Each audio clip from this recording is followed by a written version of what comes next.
ऋषि दुर्वासा। हिंदू पुराणों के अनुसार ऋषि दुर्वासा, जिन्हें दुर्वासस भी कहते हैं, एक महान ऋषि हुआ करते थे। पुराणों में ऋषि दुर्वासा का नाम मुख्य ऋषि मुनियों के साथ लिया जाता है। ऋषि दुर्वासा को युगों युगों तक याद किया गया है।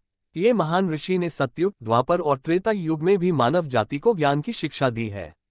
ऋषि दुर्वासा शिव जी का रूप माने जाते हैं। वे खुद भी शिव जी के बहुत बड़े भक्त थे।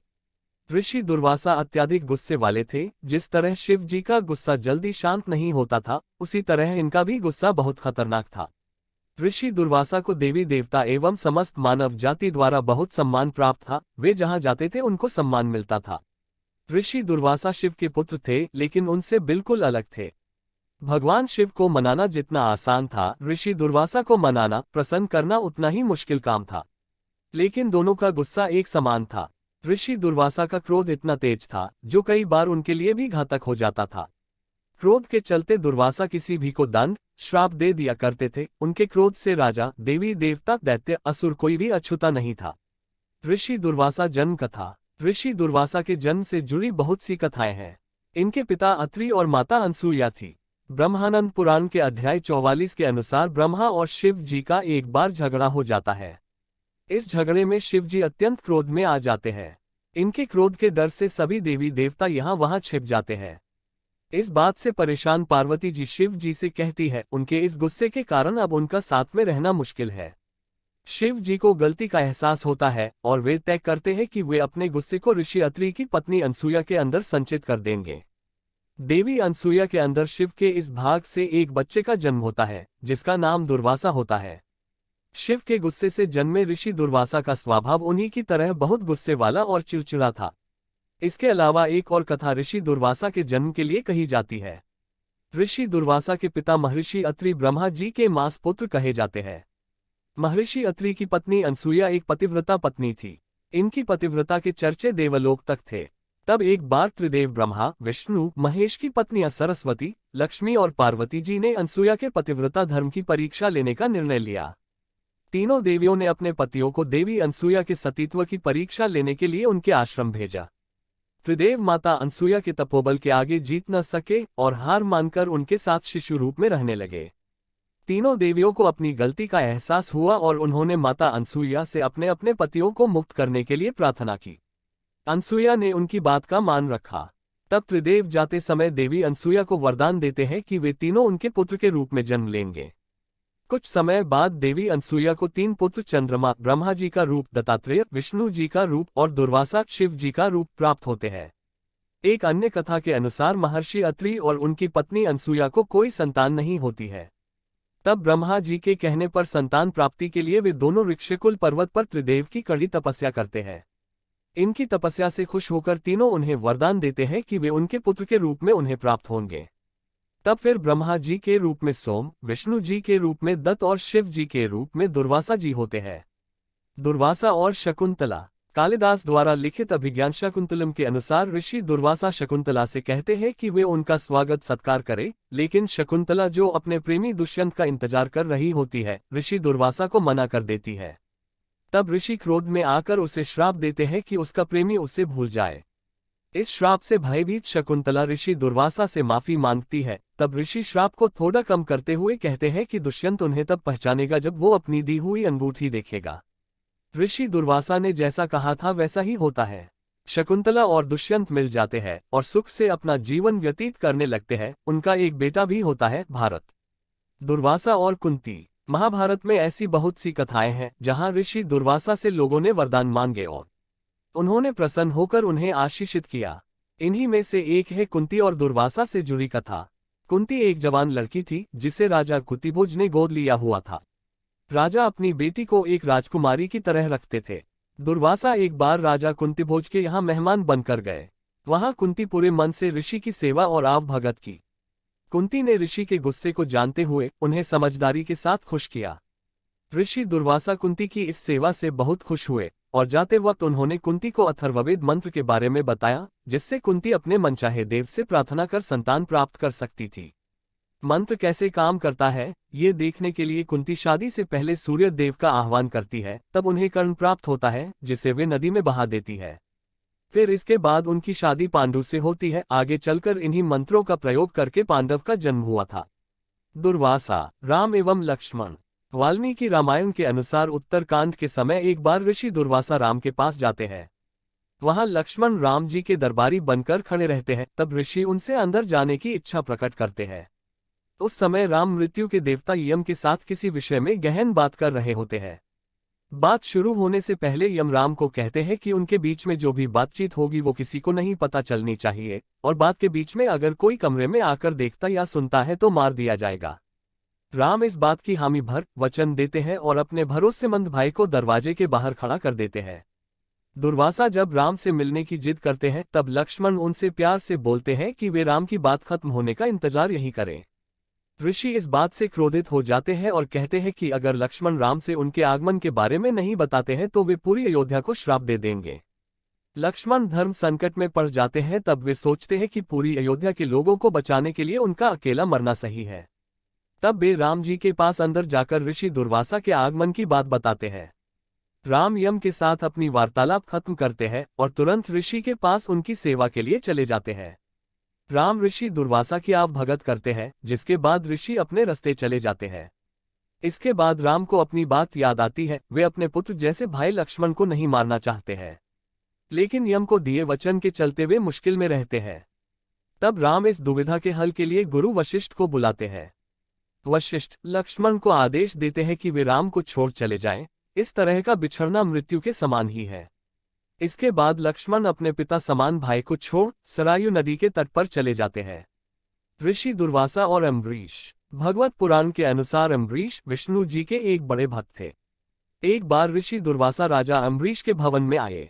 उस समय राजा का निर्जला एकादशी का व्रत चल रहा होता है। वे उसे द्वादशी के दिन पारण के समय तोड़ने वाले थे।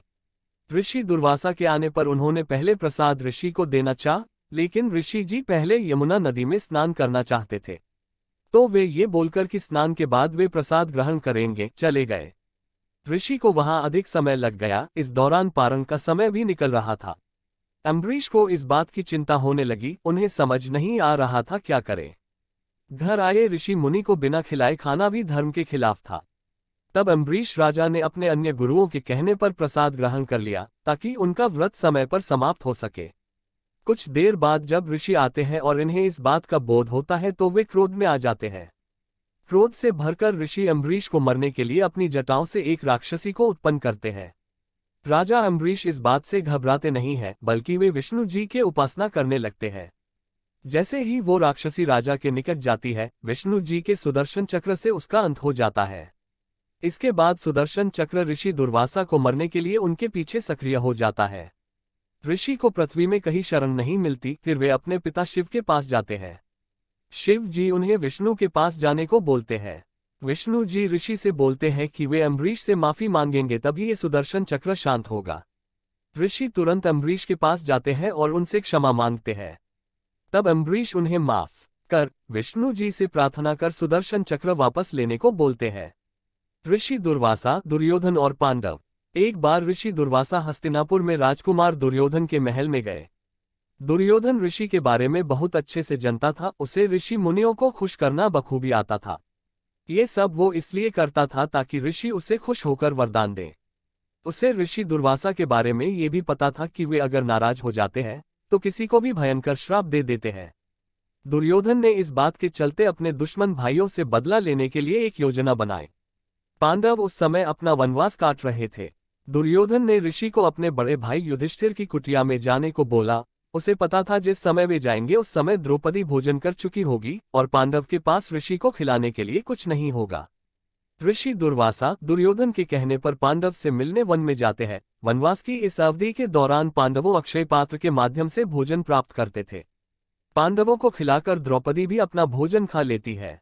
द्रौपदी के पास सूर्य देव एक वरदान होता है। अक्षय पात्र में द्रौपदी अपने खाने से पहले कितने भी लोगों को खाना खिला सकती है। लेकिन उस दिन ऋषि के पहुंचने के पहले द्रौपदी खा लेती है तो उसके पास उस समय परोसने के लिए कुछ भी नहीं होता है। पांडव ये सोचकर घबरा जाते हैं कि इतने बड़े महान ऋषि को क्या खिलाएंगे। ऋषि मुनि को भूखे पेट भेजना धर्म के खिलाफ है। उन्हें ये भी पता था ऋषि दुर्वासा धर्म के बहुत पक्के हैं। उन्हें इस बात पर गुस्सा आ सकता है, जिसके बाद वे श्राप भी दे सकते हैं। इस दौरान जब ऋषि दुर्वासा अपने साथी ऋषि के साथ स्नान के लिए नदी जाते हैं, तब द्रौपदी अपने भाई समान मित्र कृष्णा से मदद के लिए प्रार्थना करती है।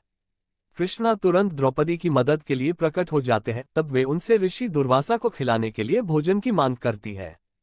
कृष्णा द्रौपदी से अक्षय पात्र सामने लाने को बोलते हैं। द्रौपदी अक्षय पात्र सामने लाती है तो उसमें चावल और सब्जी के कुछ कण होते हैं। कृष्ण ये भोजन के अंश को ग्रहण कर लेते हैं और भीम से ऋषि लोगों को बुलाने को बोलते हैं। भीम ऋषि दुर्वासा के पास जाकर उन्हें भोजन के लिए आमंत्रित करता है। ऋषि दुर्वासा को इस दौरान आभास हो जाता है कि कृष्ण ने अपनी माया से पांडव की कुटिया में भोजन प्रकट कर दिया है। ऋषि दुर्वासा और उनके अनुयायियों को उस समय भूख नहीं होती है, वे तो दुर्योधन के कहने पर पांडव की परीक्षा लेने आते हैं। पांडव कुटिया में 56 तरह के भोजन ऋषि के लिए तैयार हो जाते हैं। ऋषि को इस बात का आभास हो जाता है, वे नहीं चाहते भोजन का अपमान हो, इसलिए वे नदी के किनारे से ही अपने रास्ते आगे बढ़ जाते हैं। ऋषि दुर्वासा के बारे में बखान।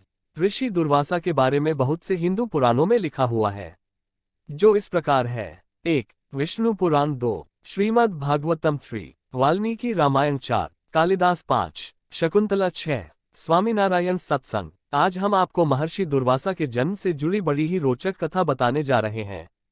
हिंदू धर्म ग्रंथों में कई महान ऋषियों का उल्लेख मिलता है। उन्हीं में से एक थे दुर्वासा ऋषि।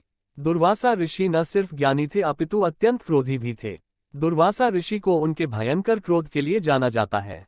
महादेव से लेकर देवराज इंद्र तक ऐसे कोई भी देवी या देवता न थे जो दुर्वासा ऋषि के गुस्से के भागी न बने हों। आज हम आपको दुर्वासा ऋषि के जन्म से जुड़ी एक बेहद ही रोचक कथा बताने जा रहे हैं, जिसका सीधा संबंध भगवान शिव से है। तो चलिए जानते हैं दुर्वासा ऋषि के जन्म की कथा और उनके इतने क्रोधी होने के पीछे का कारण। दुर्वासा ऋषि भगवान शिव के पुत्र कहलाते हैं। माना जाता है कि उनका जन्म भगवान शिव के क्रोध से हुआ था। इसी कारण से उनके स्वभाव में भी जन्म से ही क्रोध का ज्वालामुखी समाहित है। दुर्वासा ऋषि को छोटी छोटी बातों पर क्रोध आ जाता था और वह श्राप दे देते थे। पौराणिक कथा के अनुसार एक समय जब माता पार्वती भगवान शिव के साथ एकाकी समय व्यतीत कर रही थी, तब अचानक से देवताओं ने उनके एकांतवास में खलल डाल दिया, जिसके बाद भगवान शिव का क्रोध अपने चरम पर पहुंच गया। भगवान शिव का क्रोध देख सभी देवता छुप गए। इतने में माता अनुसुया भगवान शिव और मां पार्वती के दर्शनों के लिए पहुंची। माता अनुसुया को आता देख माता पार्वती ने भगवान शिव को शांत कराने की कोशिश की।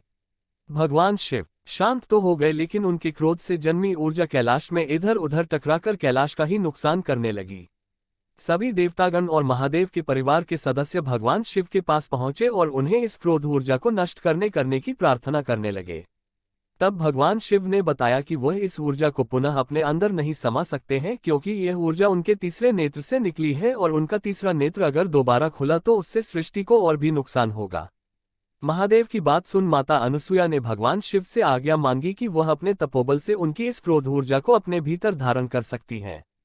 महादेव ने भी माता अनुसुया को आज्ञा प्रदान की, जिसके बाद माता अनुसुया ने इस ऊर्जा को अपने गर्भ में धारण किया। चूंकि माता अनुसुया ने क्रोध ऊर्जा को गर्भ में धारण किया था, इसी कारण से महादेव के क्रोध से ऋषि दुर्वासा का जन्म हुआ और क्रोधाग्नि से प्रकट होने के कारण उनके स्वभाव में अत्यंत क्रोध समाहित हो गया। ऋषि दुर्वासा भगवान शिव के पुत्र कहलाते हैं। ऋषि दुर्वासा की उत्पत्ति क्रोध के कारण हुई थी। ऋषि दुर्वासा माता अनुसुया और ऋषि अत्रि के पुत्र थे। पौराणिक शास्त्रों के अनुसार महाभारत में दुर्वासा ऋषि के मंत्र से ही कुंती ने सूर्यपुत्र कर्ण को जन्म दिया था। वहीं महाभारत काल में लक्ष्मण की मृत्यु का कारण भी ऋषि दुर्वासा को ही माना जाता है। ऋषि दुर्वासा का जीवन परिचय। ऋषि दुर्वासा माता अनुसुया और ऋषि अत्रि के पुत्र थे। ऋषि दुर्वासा अपने माता पिता की आज्ञा लेकर तपस्या करने के लिए चले गए। ऋषि दुर्वासा अन्न और जल का त्याग करके तपस्या में लीन रहने लगे। ऋषि दुर्वासा ने सभी नियमों का पालन करते हुए सारी सिद्धियां प्राप्त कर ली थी, इसलिए ऋषि दुर्वासा सिद्ध योगी कहलाए। ऋषि दुर्वासा ने कुछ समय पश्चात यमुना नदी के किनारे अपने आश्रम का निर्माण किया और अपना पूरा जीवन आश्रम में बिताया। ऋषि दुर्वासा अत्यंत बुद्धिजीवी थे और उन्होंने कई ऋचाओं की रचना की थी। मान्यता है कि ऋषि दुर्वासा त्रेता युग, द्वापर युग और सतयुग में भी जीवित थे। कृष्ण की कृपा से नहीं बल्कि दुर्वासा के वरदान से बची थी द्रौपदी की लाज। अपने क्रोध के लिए मशहूर दुर्वासा ऋषि पांडवों के आश्रम पहुंचे तो नदी में स्नान के दौरान उनके वस्त्र बह गए। इस पर द्रौपदी ने अपने आंचल का एक टुकड़ा उन्हें पहनने को दिया, जिससे खुश होकर दुर्वासा ने उन्हें वरदान दिया था कि ऐसा ही वस्त्र जरूरत पर उनके बहुत काम आएगा। महाभारत काल में महर्षि दुर्वासा हस्तिनापुर आए तो उनके क्रोध के डर से दुर्योधन ने उनकी खूब सेवा की, लेकिन जब दुर्वासा उसे आशीर्वाद देकर लौटने लगे तो कुटिलता के चलते दुर्योधन ने उन्हें जंगल में रह रहे पांडवों की कुटिया में जाकर आतिथ्य कराने का अनुरोध किया। दुर्योधन ने ही उन्हें वहां भेजा था, और वह भी ऐसे समय जबकि द्रौपदी समेत सभी पांडव भोजन करने के बाद विश्राम कर रहे थे। दुर्वासा अपने हजारों शिष्यों को लेकर पांडवों की कुटिया में पहुंच गए और द्रौपदी को भोजन तैयार करने का आदेश देकर स्नान के लिए नदी में चले गए। इस दौरान कुटिया में रखा अक्षय पात्र खाली हो चुका था। ऐसे में कृष्ण ने पहुंचकर उसमें से चावल का एक टुकड़ा खाकर डकार ली, जिससे नदी में पड़े पड़े ही दुर्वासा समेत उनके हजारों शिष्यों का पेट भर गया। इस दौरान स्नान करते समय महर्षि दुर्वासा का वस्त्र नदी के बहाव में बह गया। कुछ ही दूर नदी में द्रौपदी भी स्नान कर रही थी। उन्हें शर्मिंदगी महसूस होते देखकर द्रौपदी ने तत्काल अपने आंचल से एक टुकड़ा फाड़कर दुर्वासा ऋषि को दे दिया। इससे खुश होकर महर्षि ने द्रौपदी को वरदान दिया कि यह वस्त्रखंड बढ़कर एक दिन तुम्हारी लज्जा को बचाएगा। चौपड़ के दौरान दांव पर लगाए जाने के बाद हार पर द्रौपदी का चीरहरण किया गया तो द्रौपदी ने श्री कृष्ण का आह्वान किया तो दुर्वासा से मिला वरदान उनके काम आया और उनकी साड़ी इतनी लंबी होती गई कि उसे खींचते खींचते दुशासन भरी सभा में बेहोश हो गया। दुर्वासा ऋषि आश्रम। दुर्वासा ऋषि आश्रम मथुरा में यमुना नदी के तट पर स्थित है। ये बहुत प्रसिद्ध आश्रम ऋषि दुर्वासा को समर्पित है, जो अत्रि और अनसुया के पुत्र थे। ये प्राचीन मंदिर मूल रूप में दिल्ली हाईवे रोड और मथुरा के बाहरी इलाके में स्थित है। इस मंदिर को बड़ी शांति के बीच बेहद शांत क्षेत्र में रखा गया है। इसके चारों ओर हरियाली और घने जंगल हैं। दुर्वासा ऋषि के इस प्रसिद्ध आश्रम को गांधी बाबा आश्रम के नाम से भी जाना जाता है। ऋषि दुर्वासा ने द्वादशी को यमुना नदी पर पार किया था और सीधे मथुरा में अंबासरिया महाराजा महल में गए थे, उसी समय जब राजा अपना ब्रह्मांड व्रत तोड़ने वाले थे। यह आश्रम वसंत पंचमी को बहुत ही अनोखे अंदाज में मनाता है। दुर्वासा के आश्रम में पुराने दिनों के दौरान कई शिष्य अपने शिष्यों के साथ अध्ययन करने चले गए, क्योंकि वे सभी छात्र शिक्षक थे। रामायण और महाभारत काल में थे महर्षि दुर्वासा ऋषि। ब्रह्मा के पुत्र अत्रि ने कर्दम ऋषि की पुत्री अनुसुया से विवाह किया था। अनुसुया की माता का नाम देवहूति था। अत्रि दंपति की तपस्या और त्रिदेवों की प्रसन्नता के फलस्वरूप विष्णु के अंश से महायोगी दत्तात्रेय, ब्रह्मा के अंश से चंद्रमा तथा शंकर के अंश से महामुनि दुर्वासा महर्षि अत्रि एवं देवी अनुसुया के पुत्र रूप में आविर्भूत हुए। इनके ब्रह्मावादिनी नाम की कन्या भी थी। महर्षि अत्रि सतयुग के ब्रह्मा के 10 पुत्रों में से थे तथा उनका आखिरी अस्तित्व चित्रकूट में सीता अनुसुया संवाद के समय तक अस्तित्व में था। उन्हें सप्तऋषियों में से एक माना जाता है और ऋषि अत्रि पर अश्विनी कुमारों की भी कृपा थी। 1. महर्षि दुर्वासा के बारे में सभी जानते हैं कि वे कितने क्रोधित ऋषि हैं। रामायण अनुसार महर्षि दुर्वासा राजा दशरथ के भविष्यवक्ता थे। इन्होंने रघुवंश के लिए बहुत भविष्यवाणियां भी की थी। 2. एक कथा के अनुसार इंद्र ने अहंकारवश वैजयंतीमाला का अपमान किया था। परिणामस्वरूप महालक्ष्मी उनसे रुष्ट हो गईं और उन्हें दर दर भटकना पड़ा था।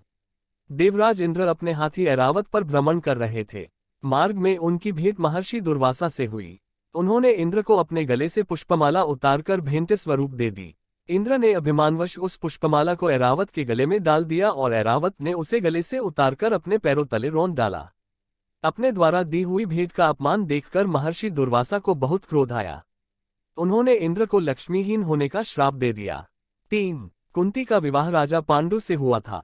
बाल्यावस्था में कुंती ने ऋषि दुर्वासा की सेवा की थी। इसी के फलस्वरूप दुर्वासा ने कुंती को एक मंत्र दिया, जिससे वह किसी भी देवता का आह्वान कर उससे पुत्र प्राप्त कर सकती थी। विवाह से पूर्व इस मंत्र की शक्ति देखने के लिए एक दिन कुंती ने सूर्यदेव का आह्वान किया, जिसके फलस्वरूप कर्ण का जन्म हुआ। 4. दूसरी ओर महाभारत में महर्षि दुर्वासा द्रौपदी की परीक्षा लेने के लिए अपने 10,000 शिष्यों के साथ उनकी कुटिया पहुंचे थे। दुर्योधन ने ही उन्हें वहां भेजा था, और वह भी ऐसे समय जबकि द्रौपदी समेत सभी पांडव भोजन करने के बाद विश्राम कर रहे थे।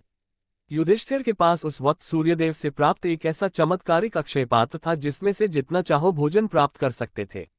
उस वक्त दुर्वासा ऋषि अपने 10,000 शिष्यों के साथ भोजन करके बहुत प्रसन्न हुए थे। 5. दूसरी घटना में स्नान करते समय महर्षि दुर्वासा का वस्त्र नदी के प्रवाह में प्रवाहित हो गया। कुछ दूरी पर द्रौपदी भी स्नान कर रही थी। उनकी यह स्थिति देखकर द्रौपदी ने तत्काल अपने अंचल का एक टुकड़ा फाड़कर ऋषि को प्रदान किया। इससे प्रसन्न होकर महर्षि दुर्वासा ने उन्हें वर दिया कि यह वस्त्रखंड वृद्धि को प्राप्त कर तुम्हारी लज्जा का निवारण करेगा। 6. श्री कृष्ण और जामवंती के पुत्र सांब ने दुर्वासा मुनि का अपमान किया था, जिसके चलते उन्होंने यदुवंश के नाश का श्राप दे दिया था। 7. दुर्वासा मुनि सतयुग, त्रेता एवं द्वापर तीनों युगों में मौजूद थे।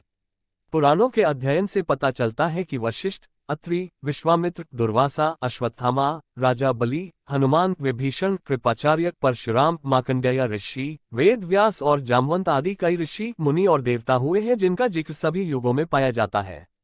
कहते हैं कि ये आज सशरीर जीवित हैं। आज के इस महत्वपूर्ण धार्मिक प्रकाशन को हम यही समाप्त करने की आज्ञा चाहते हैं। आप सबसे नम्र विनती है कि कृपया आप सब अपने अनमोल विचार हमें कमेंट बॉक्स में अवश्य लिखें। इस चैनल से आपको सनातन धर्म, हिंदू धार्मिक पुराणों, उपनिषदों, ग्रंथों, वेदों, बच्चों के लिए शिक्षाप्रद, मोटिवेशनल, नैतिक शिक्षा, बोध कथाएं, पौराणिक कथाएं इत्यादि और हिंदू देवी देवताओं से संबंधित ज्ञान और नई नई जानकारी प्राप्त होगी। इस चैनल में ज्ञान का खजाना है जो अधिकांश ज्ञान और जानकारी प्रदान करता है जो किसी व्यक्ति के लिए खुद को सही ढंग से समझने और उनके आसपास की दुनिया को समझने के लिए महत्वपूर्ण है। जीवन के बारे में आपको जो कुछ भी जानने की जरूरत है वह इस चैनल में है, लगभग सब कुछ। इस चैनल को अपने दोस्तों रिश्तेदारों में शेयर करें और सब्सक्राइब करें।